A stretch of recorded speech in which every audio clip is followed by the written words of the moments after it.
Itu yang paling banyak kita lihat ya di akhir zaman ini.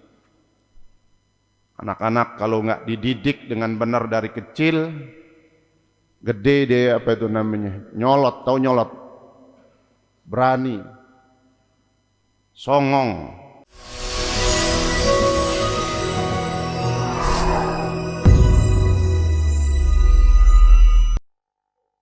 Bismillahirrahmanirrahim. Alhamdulillahi rabbil alamin. Ar-Rahmanir-Rahim. Maliki yaumiddin. Iyyaka na'budu wa iyyaka nasta'in. Ihdinas siratal mustaqim. صراط الذين أنعمت عليهم غير المغضوب عليهم ولا الضالين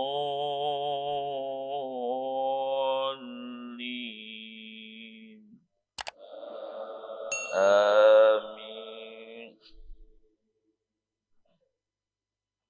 بسم الله الرحمن الرحيم. القارعة ما القارعة وما أدراك ما القارعة يوم يكون الناس كالفراش المبثوث وتكون الجبال كالعهن المنفوش فأما من ثقلت موازينه فهو في عيشة راضية وأما من خفت موازينه فأمه هاوية وما أدراك ما هي نار حامية.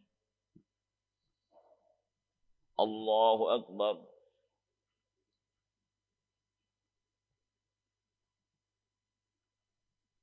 سمع الله لمن حمده.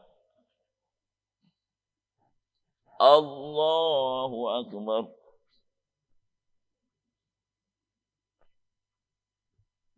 الله أكبر.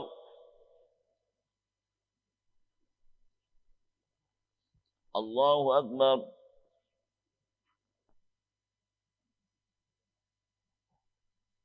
الله أكبر. بسم الله الرحمن الرحيم. الحمد لله رب العالمين. الرحمن الرحيم. مالك يوم الدين. إياك نعبد وإياك نستعين. اهدنا الصراط المستقيم. صراط الذين أنعمت عليهم غير المغضوب عليهم ولا الضالين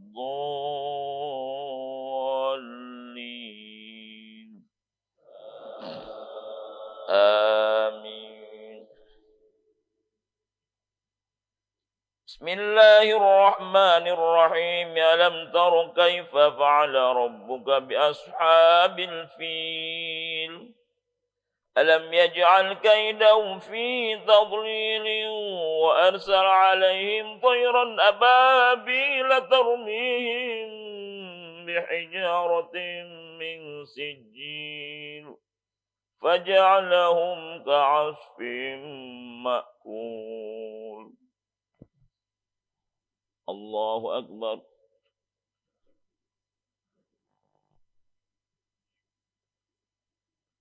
سمع الله لمن حمده. اللهم اهدنا فيمن هديت وعافنا فيمن عافيت وتولنا فيمن توليت وبارك لنا فيما أعطيت وقنا برحمتك شر ما قضيت.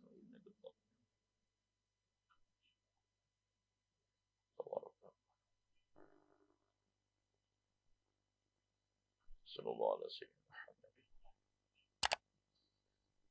الله أكبر.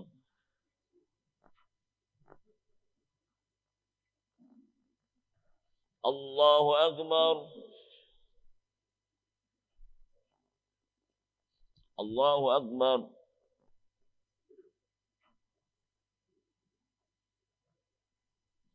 الله أكبر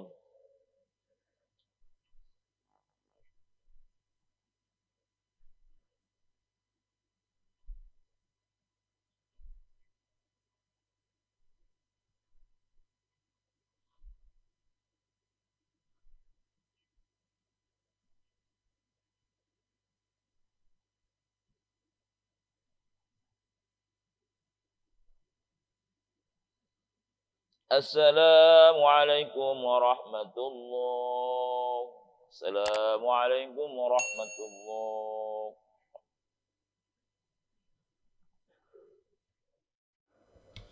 Alhamdulillahilladzi an'ama alaina bi ni'matil iman wal islam wa bi ni'matis shihah wal quwwah was salamah wal barakah. Asyhadu an la ilaha illallah wahdahu la syarika lah wa asyhadu anna sayyidana wa nabiyyana Muhammadan abduhu wa rasuluhu la nabiyya ba'dah. Allahumma salli wa sallim wa barik ala sayyidina Muhammadin wa ala alihi wa ashabihi ajma'in, amma ba'du. Hadratul Mukarramun yang sama-sama kita hormati dan juga kita muliakan guru kita Mukarram Ustaz Bapak Kiai Haji Hasan Fahmi LC, yang insyaallah nanti akan memberikan ilmunya kepada kita semua. Yang kami hormati segenap DKM Masjid Jami Al-Wiqayah di bawah pimpinan Mukarram Ustaz Nurjaya Kusuma SOSI. Yang kami hormati Ketua Yayasan Al-Wiqayah Mukarram Ustaz Bapak Dr. Andes Haji Ahmad Yajimain. Yang kami hormati para asatidzah, para kiai, para hujaj, para tokoh masyarakat yang alhamdulillah selalu banyak yang hadir di tengah-tengah kita pada kajian Sabtu subuh di Masjid Jami Al-Wiqayah ini. Yang mudah-mudahan beliau semuanya diberikan kesehatan panjang umur oleh Allah Subhanahu wa taala. Amin ya rabbal alamin.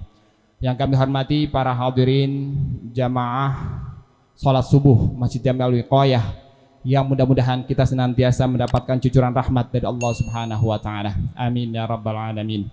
Syukur alhamdulillah kita panjatkan kehadirat Allah Subhanahu wa taala atas beragam nikmat yang diberikan pada kita, di antara nikmat iman wal Islam, nikmat sehat wal afiah, nikmat panjang umur, nikmat kesempatan dan kelapangan waktu, sehingga pada subuh hari ini kita dapat melaksanakan kewajiban kita, yakni melaksanakan sholat subuh secara berjamaah dan dilanjutkan dengan kajian kitab hadis Arba'in Nawawi. Mudah-mudahan apa yang kita laksanakan ini senantiasa mendapatkan ridha dan keberkahan dari Allah Subhanahu wa taala. Amin ya rabbal alamin. Salawat teriring salam mudah-mudahan tetap tercurahkan keharibaan baginda Nabi besar Muhammad sallallahu alaihi wasallam kepada para keluarganya, para sahabatnya, para pengikutnya, dan kita semua yang senantiasa melaksanakan ajaran-ajarannya. Mudah-mudahan di yaumil qiyamah nanti akan mendapatkan syafaat dari beliau. Amin ya rabbal alamin. Ma'asyiral hadirin rahimakumullah, marilah sama-sama kita ikuti kegiatan kita pada subuh hari ini. Yang sebelumnya mari kita ikuti pembacaan salawat dustur yang insyaallah akan dibacakan oleh Karam Ustadz Bapak Jayadi, dan dilanjutkan nanti dengan kajian kitab hadis Arba'in Nawawi. Kepada Ustadz Haji Adi dipersilakan. Allahumma salli wa sallim wa zid wa barik ala Rasulillah wa alihi al-athhar ala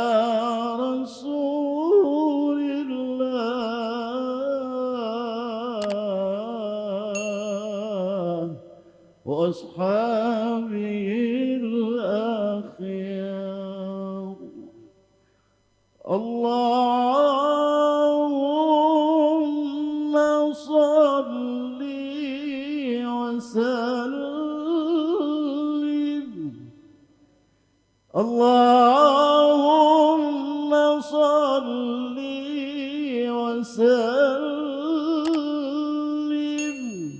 اللهم صل وسلم وزد وعدم وانعم وتعالى تفضل وبارك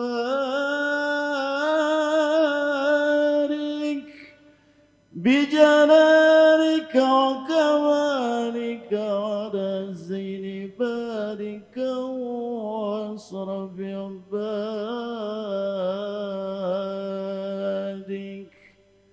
أسعد العرب والعجم وإمام طيبة والخرم وترجمان بلسان القدم ومنبع العلم والخلم والحكمة والحكم أبي القاسم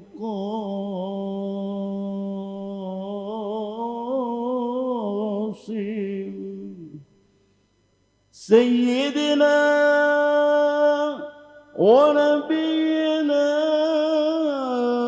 وحبيبنا وشفيعنا ومولانا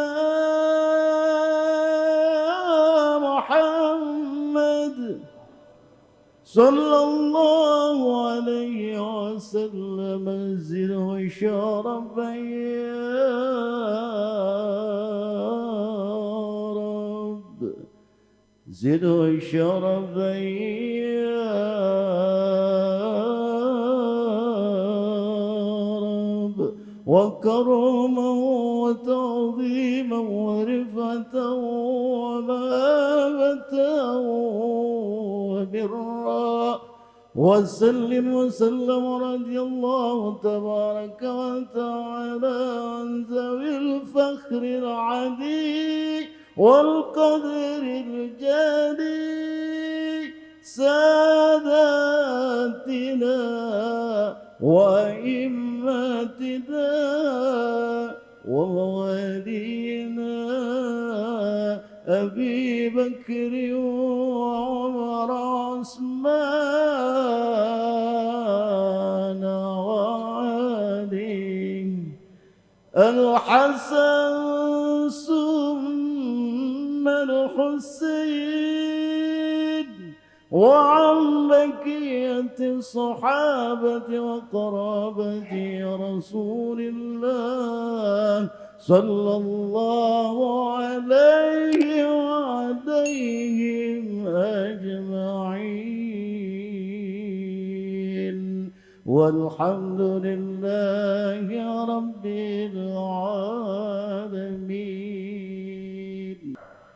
Alhamdulillah wa syukurillah pada pagi hari ini atas izin Allah kembali kita dipertemukan oleh Allah Subhanahu wa taala di dalam satu majlis yang paling mulia, majlisul ilmi, di waktu yang barakah, fi bukuriha, sebagaimana doanya Rasulullah sallallahu alaihi wasallam untuk kita umatnya, supaya mengisi waktu pagi ini dengan kegiatan-kegiatan amal-amal saleh, terlebih satu kegiatan amalan yang luar biasa, yaitu menuntut ilmu. Allahumma barik li ummati fi bukuriha, yang Nabi katakan di dalam hadisnya, ya Allah, berikan keberkahan kepada umatku pada waktu pagi harinya, bagi mereka yang beraktivitas beramal-amal soleh. Maka insya Allah kita yakin duduknya kita di majlis ilmu ini mendapatkan pahala yang terbesar di sisi Allah Subhanahu wa taala. Begitu besarnya, di antaranya hadis Nabi mengatakan, fadilah orang duduk di majlis ilmu, maka Allah berikan baginya a'tahu Allahu umrad dunya 7,000 qiyamu nahariha siyamu nahariha wa qiyamu lailiha. Siapa yang duduk di majlis ilmu yang insya Allah ilmunya bermanfaat buat dunia dan akhiratnya, maka Allah berikan baginya pahala seperti hidup di dunia 7.000 tahun. Sekali duduk dalam majlis ilmu, Allah berikan umur dunia. Berarti seakan-akan kita hidup 7.000 tahun. Yang mana 7.000 tahun itu siangnya berpuasa, malamnya tahajud. Subhanallah. Kayak apa itu? 60 tahun aja kayak begitu udah top banget. Udah top namanya. Ini 7.000 tahun. Ya. Maka insyaallah yakin bahwa duduknya kita di majlis ilmu ini mendapatkan pahala yang terbesar di sisi Allah Subhanahu wa taala. Amin ya rabbal alamin. Mari kita lanjutkan pelajaran kita dalam kitab Al-Arba'in An-Nawawiyah. Bismillahirrahmanirrahim. Qala Syekh al-Muallif rahimahullah ta'ala bihi wa adama an-naf'a bihi wa bi'ulumihi wa bi asrarihi fid darain amin.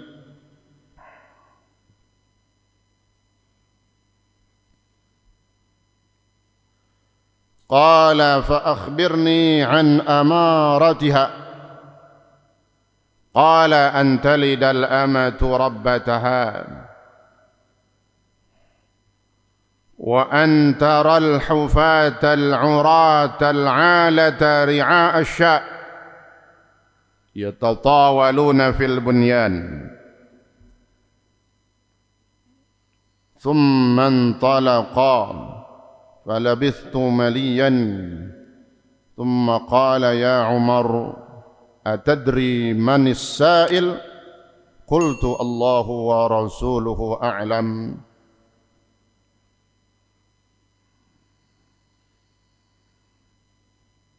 قال فإنه جبريل أتاكم يعلمكم دينكم رواه مسلم إلى آخره والله تعالى أعلم بالصواب. Hadirin hadirat sekalian yang dimuliakan Allah Subhanahu wa taala. Setelah kemarin kita mendengar pertanyaan yang terakhir yang disampaikan oleh malaikat Jibril dalam bentuk seorang pemuda yang gagah. Malaikat Jibril bertanya kepada Rasulullah sallallahu alaihi wasallam, "Fa akhbirni 'anis sa'ah." Maka ceritakan kepadaku ya Rasulullah, kabarkan kepadaku ya Rasulullah tentang hari kiamat. Yang dimaksud tentang hari kiamatnya adalah an maji'i waqtiha. Yang ditanya oleh malaikat Jibril itu bukan keadaannya ketika hari kiamat, tapi yang ditanya adalah kapan waktu terjadinya. Kapan terjadi hari kiamat ya Rasulullah? Maka Rasulullah pertama menjawab, mal mas'ulu anha bi'a'lama minas sa'il. Tidaklah atau bukanlah yang ditanya tentang kiamat lebih mengetahui daripada yang bertanya. Maka kata ulama, dengan pernyataan Nabi pun mengucapkan wallahu a'lam istilahnya. Karena Nabi enggak tahu. Nabi juga jawabnya bahasa lainnya la adri, saya enggak tahu. Jadi kalau memang sesuatu yang kita enggak tahu, kata ulama khususnya para guru, para orang-orang alim, seandainya dia enggak tahu sesuatu permasalahan ditanya, kalau memang enggak tahu, jawablah dengan la adri, wallahu a'lam. Saya tidak tahu, Allah yang Maha mengetahui semuanya. Kenapa katanya? Justru di situ bukan menunjukkan kebodohan. Ini Pak, kadang kita salah paham. Ono ngajar gue tanyain nggak tahu mulu katanya. Dia guru apa bukan? Gitu katanya. Nggak mesti. Kalau memang nggak tahu katanya, jawab aja. La a'lam, saya nggak tahu. Tapi kalau ulama dia tanggung jawab bahwasanya dia akan cari jawabannya dalam kitab-kitab, bertanya kepada guru-gurunya.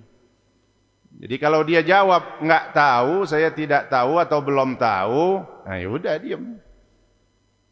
Jangan dipaksa aja. Ya. Ini. Karena itu menunjukkan litawadhu'ihi wa wara'ihi, gitu. Menunjukkan orang ini memang menunjukkan dirinya yang sebenarnya. Dia merendahkan karena memang dia enggak tahu. Dan itu menunjukkan kehati-hatiannya. Saya tidak tahu, saya belum tahu, wallahu a'lam. Nah, Nabi ditanya tentang as-sa'ah kemarin. As-sa'ah yang dimaksud adalah hari kiamat. Yang kejadiannya maka disebut sa'ah, begitu singkat dan cepat.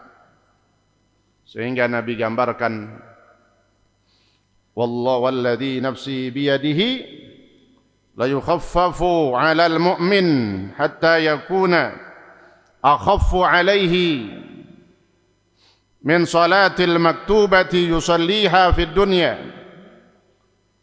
Tentang rasa, perasaan yang dia bakal alamin ada hari kiamat yang panjang perjalanannya tuh. Perjalanannya panjang. Bukan berarti artinya sa'ah sebentar. Maka kemarin diartikan kalau bagi orang kafir maka dia merasakan seperti 50.000 tahun nungguinnya, ngantrinya, dihisabnya, di padang mahsyarnya, di mizan dan seterusnya. Tetapi kata Nabi, keistimewaan orang yang beriman, walladzi nafsi biyadih, demi Allah yang jiwaku berada dalam kekuasaannya, innahu la yukhaffafu 'alal mu'min, sesungguhnya bagi orang yang beriman nanti pada hari kiamat dia akan merasakan lebih ringan, lebih singkat daripada ukuran waktu durasi sholat yang dia lakukan di dunia. Sholat 10 menit taruh dah segitu. Ini bisa kurang, bisa cepat. Kasa'ah, sesaat doang. Orang beriman merasakan itu sesaat. Hisabnya hisab yasira, mungkin bisa juga bighairi hisab, melewati siratal mustaqimnya seperti kilat yang menyambar tuh. Nah, mudah-mudahan Allah masukkan kita dalam kelompok yang insya Allah mendapatkan keistimewaan dan kemuliaan dari Allah Subhanahu wa taala dengan dipermudahnya dan dicepatkannya kita menghadapi pada hari kiamat, proses hari kiamat, sehingga langsung kita masuk ke dalam syurganya Allah Subhanahu wa taala. Amin ya rabbal alamin. Qala fa akhbirni an amaratiha. Maka Nabi kemudian ditanya, kalau kapan terjadinya hari kiamat, wallahu a'lam, hanya Allah yang mengetahuinya. Nabi ditanya, maka kabarkan kepadaku ya Rasulullah tentang tanda-tandanya, an amaratiha atau an amaratiha, tanda. Sehingga dikatakan oleh ulama, kiamat itu ada dua, ada yang membaginya menjadi tiga: kiamat kubra, kiamat wusta, kiamat sughra. Kalau yang kita kenal cuma dua dibaginya, kiamat kubra, kiamat sughra. Kiamat kubra, itu dia ini yang ditanyain, tanda-tanda kiamat kubra, kiamat yang besar, yang dikatakan itu dia terjadinya hari kiamat yang sebenarnya, kiamat yang sebenarnya, kiamat kubra. Kemudian kiamatus sughra, kiamatul wusta, kalau yang bagi tiga. Wusta itu di tengah, itulah meninggalnya para mujaddid. Dalam setiap 100 tahun Allah utus atau Allah angkat, atau maknanya ada orang-orang yang menjaga syariat Islam. Hampir punah, ada orang yang berani menjaga. Misalnya udah mau punah nih Islam, syariat udah nggak dikerjain. Ya, sekarang aja udah kelihatan, ya, syariat-syariat Islam udah terbengkalai. Sholat di masjid, safnya gimana sekarang? Salat di masjid, salatnya di masjid kita gimana tadi salatnya? Rapat perenggang? Jujur aja, ngapain takut. Memang kita kerjain juga, saya salat juga di sini, renggang. Salaman gimana salaman sekarang? Itu.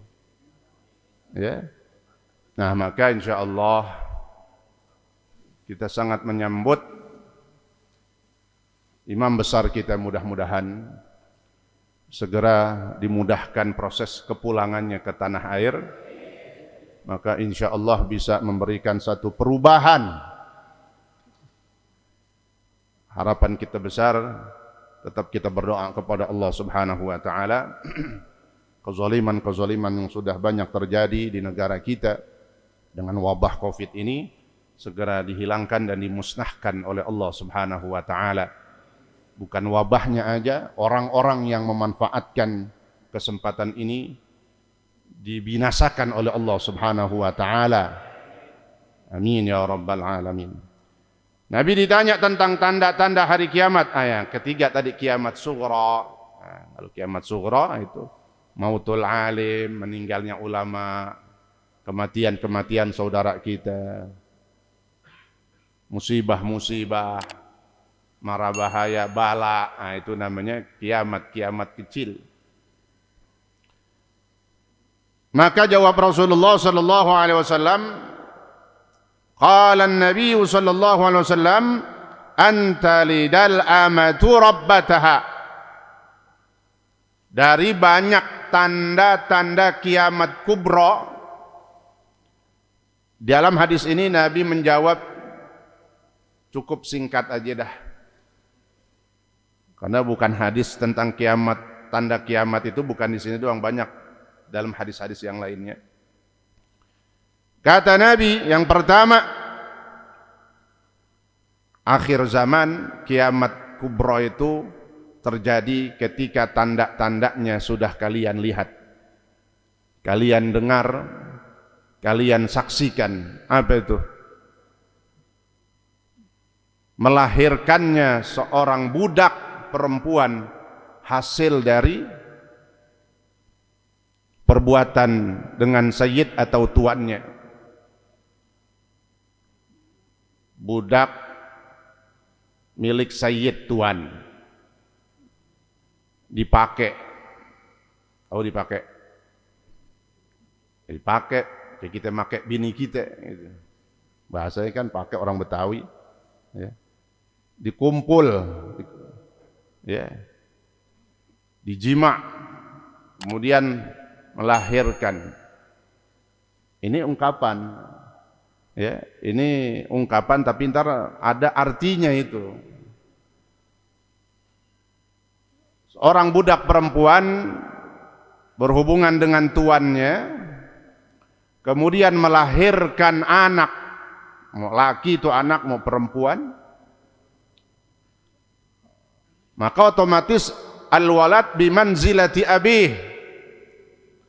Ini anak dari hasil tuan ama budaknya, otomatis anaknya menempati nanti posisinya seperti posisi tuannya, bapaknya. Terhormat dia, akan menjadi raja kalau memang keturunan raja. Taruh dah nggak keturunan raja, dia bakal menjadi orang atasan. Kenapa? Yang ngikutin nasab daripada bapaknya. Ibunya tetap jadi budak. Ini ungkapan Rasulullah SAW. Apa maknanya? Ay'an kathratis sarari, bahwa akan banyak terjadi perbudakan-perbudakan, baik secara zahir. Di antaranya ini hadis ada beberapa makna kata ulama, karena umum banget tuh kalimatnya. Seorang budak perempuan melahirkan dari hasil hubungan dengan tuannya. Nah, kan gitu, umum doang. Apa maknanya? Akan banyak terjadi perbudakan-perbudakan, dan ada ulama yang mengartikan akan terjadi banyaknya uququl walidain, kedurhakaan anak kepada orang tuanya. Itu yang paling banyak kita lihat ya di akhir zaman ini. Anak-anak kalau nggak dididik dengan benar dari kecil, gede dia apa itu namanya, nyolot, tahu nyolot, berani, songong, dari kata-katanya bentak, disuruhnya tar dulu. Ada dalam Al-Quran kan, fala taqul lahuma uffin wa la tanharhuma. Ini secara nggak langsung banyak udah. Ya. Ini diantaranya uququl walidain, banyak dah contoh-contoh yang lainnya tentang kedurhakaan anak kepada orang tuanya. Wa antaral hufatal urat al-alah. Yang kedua, di antara tanda-tanda kiamat kubra, bahwa engkau melihat, kau melihat, maka diartikan sama Syekh Muhammad Ibnu Allan dalam kitab Dalilul Falihin fi Syarhi Riyadhis Shalihin, tara ay ta'lam wa tashhad katanya. Artinya kau melihat di sini, kau mengetahui, nggak mesti kudu ngeliat pakai mata telanjang. Kau tahu, kau dengar dari orang yang terpercaya. Apalagi kau lihat langsung, nah itu udah pas banget buktinya, nyata banget. Nah, apa yang kau lihat di akhir zaman? Orang yang tidak memakai alas kaki al-hufat, nggak pakai sendal. Kalau kata orang kita apa? Nyeker men, gitu ya. Nyeker, naplak.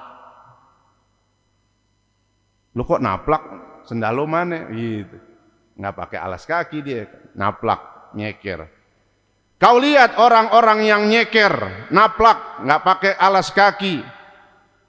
Kemudian tuh orang juga al-urah, wa huwa man la syai'a ala jasadihi wal murad bihi huna man laisa ala thiyabi asyrafin nas. Yang bajunya juga gembel, compang-camping, tambelan, bajunya lusuh,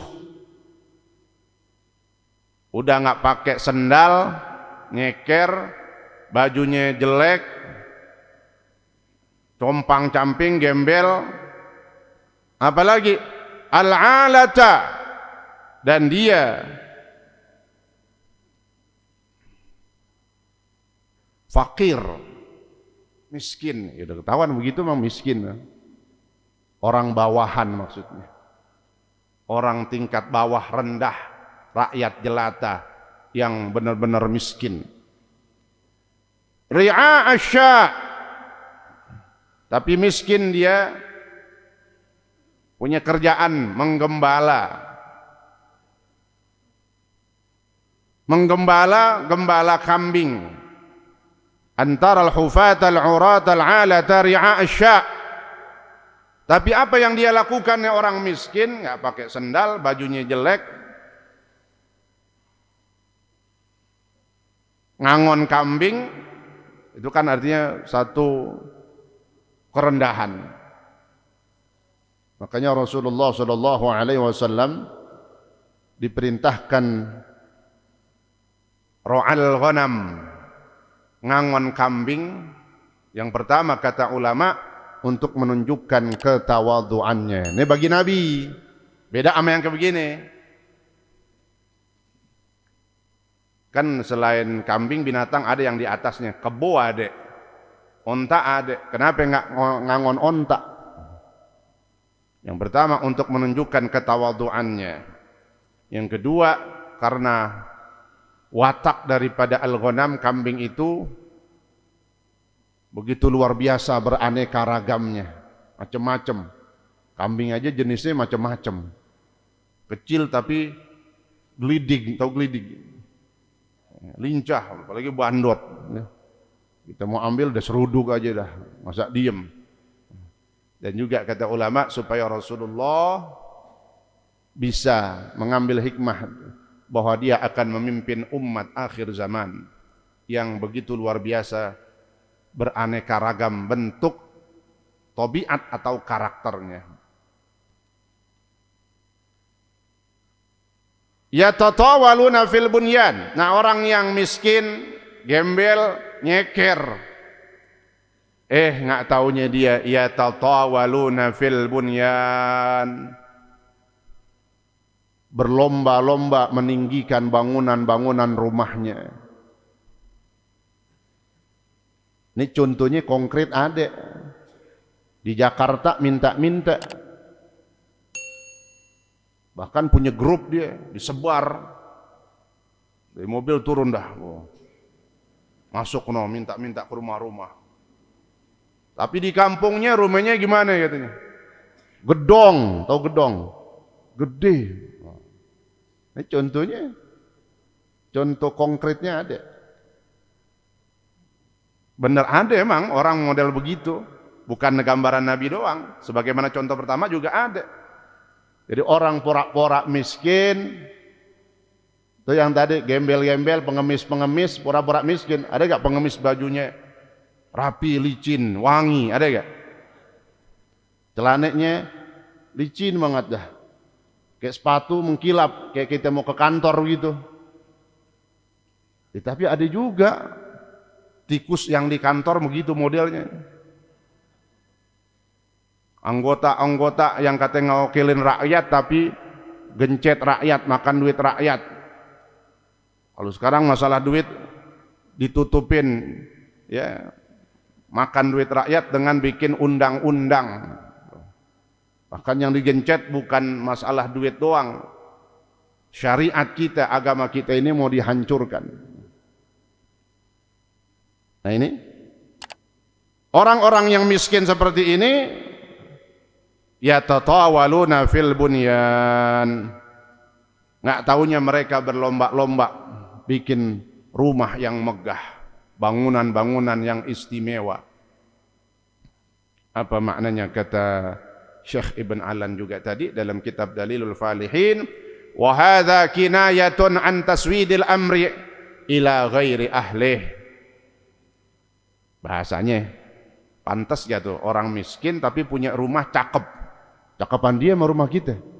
Di kampungnya rumahnya gede, lantai 2. Bangunannya katanya bangunan klasik. Tahu klasik? Yang depannya kayak ada tiang gitu 2. Nih. Dalamnya modelnya ukirannya. Tapi di Jakarta kerjaannya ngapain? Ngemis. Pantas kayak tuh. Nggak pantas ngemis ya, nggak punya rumah, gubuk. Nah, maka kata ulama, itu gambaran di akhir zaman, taswidil amr ila ghairi ahlih, diserahkannya urusan-urusan bukan kepada ahlinya, diserahkan permasalahan pemerintahan bukan pada ahlinya.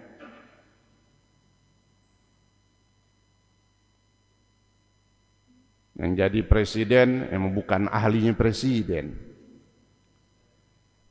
Yang jadi menteri yang bukan ahlinya menteri. Betul gak sekarang? Menteri agama jenderal. Menteri agama itu ulama kalau bisa. Jadi dari awal jadi ngomongnya radikal aja itu. Menteri-menteri yang lain dah, ya, yang bukan porsi dan ahlinya diserahin. Ini makna daripada gambaran hadis Nabi tentang orang-orang yang miskin, yang bajunya jelek, bahkan nggak pakai sendal tapi punya bangunan. Bangunannya pun nggak kalah megahnya. Itu kata ulama. Inilah akhir zaman. Kalau urusan-urusan diserahkan bukan kepada ahlinya, maka tinggal tunggu saatnya. Idza wusidal amru ila ghairi ahlih fantadhiris sa'ah. Ada sa'ah lagi itu disebut. Kalau urusan diserahin bukan pada ahlinya, ini negara luar biasa, kekayaannya supaya dimanfaatkan maksimalnya, semaksimalnya buat rakyat. Nah kalau kayak gitu kan semestinya, tapi sebaliknya dijualin mulu. Itu namanya, ini yang milih nih dulu, yang milih, saya nggak milih. Ada yang milih sini. Ya. Istighfar dah, yang dulu milih istighfar, astagfirullah. Ya. Ngerasain sendiri sekarang. Nabi udah kasih tahu kalau urusan pemerintah, urusan agama itu juga ngajar. Kan semestinya orang alim yang berilmu, yang nggak berhenti, ya terus mengkaji dan menggali ilmu. Ya ngaji itu bukan sekedar yang dulu dia belajar, udah modal ngajaran itu doang, nggak bisa. Terus buka kitab, baca kitab, ya tanya gurunya, tanya ulamanya, ambil referensi dari para ulama. Itu namanya ahlinya, ngajar, cakep. Makanya nggak boleh sembarangan. Takut masuk dalam kelompok ini. Kalau satu urusan diserahkan bukan kepada ahlinya, kata Nabi apa? Fantadhiri sa'ah, maka tunggulah kehancurannya. Seakan kiamat artinya. Kiamat itu apa? Hancur semuanya. Maka tunggulah saatnya kalau bahasanya. Maka tunggulah kehancurannya. Ini berantakan begini kan. Masalah tadi itu pemerintahan, masalah ya mengajar. Orang memberikan fatwa ataupun ilmu dah, bukan fatwa. Kalau fatwa itu ketinggian. Yang berhak memberikan fatwa itu para masyayikh, ulama-ulama besar, itu fatwa. Nah, kalau kita gini nih, tiap kampung nyampein ilmu doang namanya. Dari kitab ini begini. Itu harus orang punya referensi, tahu referensi Pak? Pengambilannya. Misalnya contoh, setelah sholat subuh dan setelah sholat asar, kan tidak ada sholat ba'diyah maksudnya, bukan sholat sunnah, sholat ba'diyah. Maka dimakruhkan sholat setelah subuh dan setelah asar, tapi tidak semua sholat. Sholat yang disebut sholat naflul mutlak, sholat yang nggak ada namanya, pokoknya sholat sunnah aja dah itu. Bukan sholat duha, bukan sholat witir, bukan sholat wajib, qadha misalnya gitu. Bis asar atau sholat apa? Aku sembahyang aja, kayaknya pengen nambahin. Ya bagus, pengen sholat, tapi kalau sholatnya naflul mutlak, itu nafil mutlak yang tadi tidak ada namanya atau sebabnya mutaakhir, nah itu makruh, jangan dikerjain. Carilah pilih waktu yang di luar itu. Adapun kalau sholat qadha, apa qadha? Bukan pada waktunya, udah ketinggalan, semestinya waktunya udah habis, udah kelewatan. Maka kita kerjain di lain waktu, namanya qadha. Karena timpalannya itu apa? Ada itu ya adaan pada waktu ini. Seperti sholat-sholat kita tepat waktu itu tadi, sholat subuh kan adaan. Adaan itu maknanya saat ini, artinya bukan qadha gitu. Ini ada, artinya tepat waktunya. Nah kalau di luar itu kita kerjain seperti sholat wajib, sholat fardu, kita punya utang, kita ingat. Nah, maka dia bebas kita kerjain kapan saja waktunya, termasuk habis asar dan habis subuh. Qadha. Baik qadha fardu ataupun qadha sunnah. Qadha fardu jelas tuh. Salat fardu, utang. Habis subuh ingat. Tapi seandainya dia sholat di masjid, memang bagusnya al-ahyad lebih hati-hati kerjainnya di rumah. Kalau dia punya utang, mau bayar qadha habis subuh, Habis asar, dia sholat asarnya di masjid berjamaah, sholat subuhnya berjamaah. Yang ngerjainnya jangan di masjid, di mana? Di rumah, supaya nggak timbul fitnah, rame lagi ntar. Meskipun boleh, nggak apa-apa, sah. Tapi lebih bagus qadha sholat wajib. Atau qadha sholat sunnah, yang kalau ketinggalan disunnahkan mengqadhanya. Rawatib. Rawatib itu sholat yang mengiringi sholat fardu, qobliyah dan ba'diyah. Hadisnya jelas, Nabi pernah habis sholat asar, selesai sholat asar, Assalamualaikum warahmatullahi wabarakatuh, Assalamualaikum warahmatullahi wabarakatuh. Nabi bangun lagi. Sholat 4 rakaat. Kan nggak ada ba'diyah. Nabi sholat apa? Sahabat nungguin. Selesai Nabi sholat 4 rakaat ini, sahabat nanya, ya Rasulullah, sholat apa tadi yang barusan kau lakukan? Maksudnya pengen tahu sebagai ilmu. Itu tadi soal 4 rakaat yang aku belum lakukan, qobliyah zuhur. Qobliyah zuhur tadi itu belum sempat Nabi kerjain, kan ada satu urusan atau apa dah. Ya. Dengan kemuliaannya Rasulullah SAW semua amalnya. Nah, Nabi ingat, bayar dah. Habis sholat asar. Kalau Nabi ngerjain di masjid, kok boleh? Libayanil jawaz. Ya kalau Nabi nggak ngerjain di masjid, nggak ada yang tahu. Syariat kagak bakal ada. Maka tujuannya libayanil jawaz, untuk jelasin kepada umat atau sahabat atau umat kita bahwa boleh melakukan yang pertama qadha qobliyah atau ba'diyah yang kita nggak kerjain pada waktunya, kapan aja kita kerjain, termasuk habis asar atau habis subuh, boleh meskipun di masjid. Nah, adapun Nabi ngerjain di masjid untuk menjelaskan, ngasih tahu, ya. Jadi boleh. Tuh Nabi ngajain qadha 4 rakaat qobliyah zuhur. Dikerjainnya kapan? Habis asar. Itu jelas. Dalam banyak kitab Taqriratus Sadidah, Fathul Qarib, Fathul Mu'in.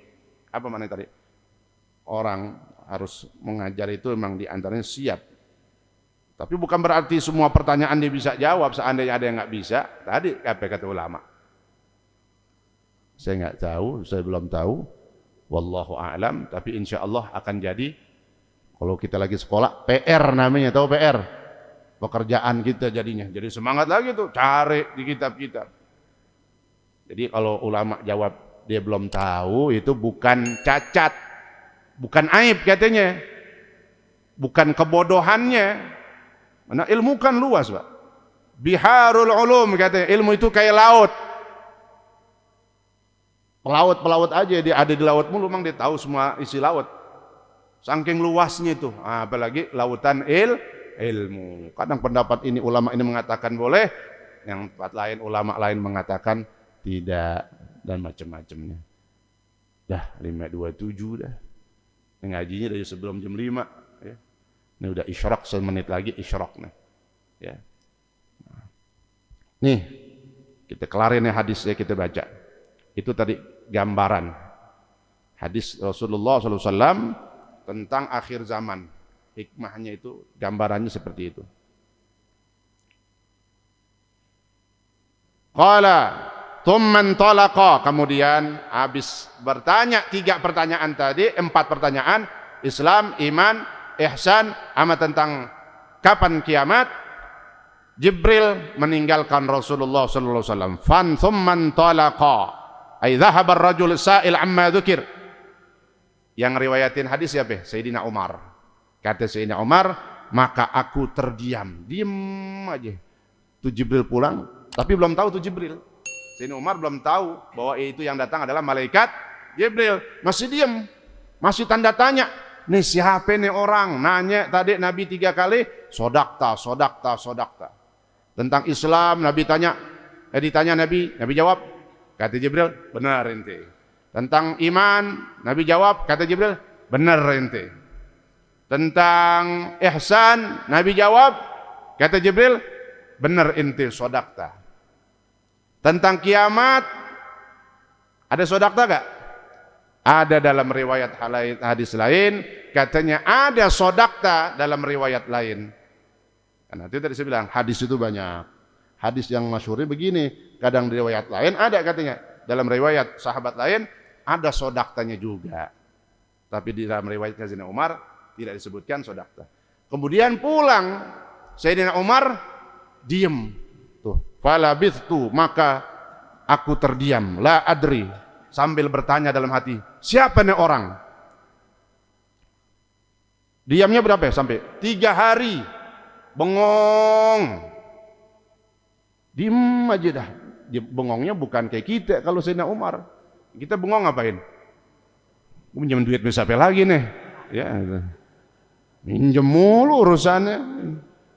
Nah, ya nggak apa-apa asal balikin, bukan nggak boleh. Ya. Berapa hari katanya diamnya? 3 hari. Nggak lama Rasulullah SAW atau ketemu Rasulullah, kata Nabi kepada Sayyidina Umar, ya Umar, atadri manis sa'il? Wahai Sayyidina Umar, wahai Umar, tahukah kau man, siapa as-sa'il yang bertanya? Kata Sayyidina Umar, qultu Allahu wa rasuluhu a'lam. Aku jawab, hanya Allah dan Rasulullah yang mengetahuinya. Maka kata Nabi, fa innahu Jibril atakum yu'allimukum dinakum. Itulah tadi yang datang adalah malaikat Jibril. Dia mengajarkan kepada kalian dari Islam, iman, ihsan, tentang juga tanda-tanda hari kiamat. Dinakum, dia mengajarkan kepada kalian tentang agama kalian.